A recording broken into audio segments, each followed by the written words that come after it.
கர்த்தரை நம்பி இருக்கிறவர்களை கர்த்தர் கைவிடுகிறதும் இல்லை, வெட்கப்பட்டு போக விடுகிறதும் இல்லை.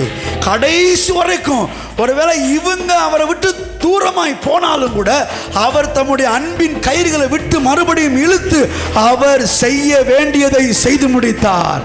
ஹல்லேலூயா. யாக்கோபு அப்பாவையும் அம்மாவையும் அண்ணனையும் ஏமாத்தி ஓடிட்டு இருக்கான்.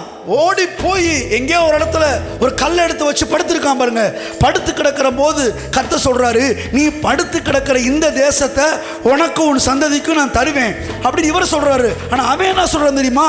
ஆண்டவரே, நான் போகிற இடத்துல எல்லாம் என்னை காத்து என்னோடு கூட இருந்து என்னை சுகமாய் திரும்பி வர பண்ணுவினானால் நான் உமக்கு தசமபாகம் செலுத்துகிறேன் அப்படின்னு சொல்லிட்டு இவன் போறதுலயே குறியா இருக்கான். ஆண்டவர் சொல்றாரு, நீ எங்க வேணாலும் போய்க்க, எங்க வேணாலும் வந்து, ஆனா நான் உன் கூட வந்து உன்னை ஆசீர்வதிக்கிறது மாத்திரமல்ல, நான் உனக்கென்று வைத்திருக்கிற இந்த இடத்துல திரும்பி கொண்டு வந்து உன்னை ஆசீர்வதிப்பேன். ஹல்லேலூயா.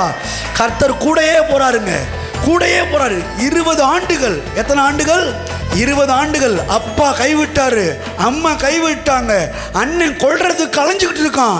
அப்படிப்பட்ட சூழ்நிலையில் 20 ஆண்டு பிரச்சனை. எங்கேயோ போய் மாமனார் வீட்டில் உட்கார்ந்து இருக்கிறான். கர்த்தர் கூடையே போய் இவரும் அந்த வீட்டில் உட்கார்ந்து அவனை ஆசீர்வதித்து, கனவு கொடுத்து, காட்சி கொடுத்து, ஆசீர்வதித்து, இரு பரிவாரத்தை உடையவனாய் வெளியே கொண்டு வந்து திரும்ப எந்த இடத்துல கொண்டு வந்து ஆசீர்வதிக்க நினைச்சாரோ அந்த இடத்துக்கே கொண்டு வந்து வாழ வைக்கிறவர் நம்முடைய கர்த்தர். பாதி வழியிலையும் விடுறதில்லை, நடு வழியிலையும் விட்டுட்டு போகிறது கிடையாது. ரொம்ப வேண்டியவங்க, ரொம்ப வேண்டியவங்க தான் நல்லா செய்வாங்க. ஃபஸ்ட்டு உங்களுக்கு யார் ஒரு மனுஷனை நீங்கள் ரொம்ப நம்பி ரொம்ப எனக்கு வேண்டியவங்க, அவங்களுக்காக நான் உயிரே கொடுப்பேங்க அப்படின்னு சொல்லி எந்த ஒரு மனுஷனை நீங்கள் முழுமையாக சார்ந்திருக்கிறீங்களோ எழுதி வச்சுக்கோங்க, முதல்ல உங்கள் கழுத்தை அறுக்க போகிறது அந்த நபர் தான். அதனால தான் ஆண்டவர் சொல்கிறாரு, மனுஷனை நம்புவதை பார்க்கிலும் கர்த்தர் பேரில் பற்றுதலாக இருப்பது நல்லது. ஏன் தெரியுமா? நடு வழியில் அவர் விட்டு போக மாட்டார்.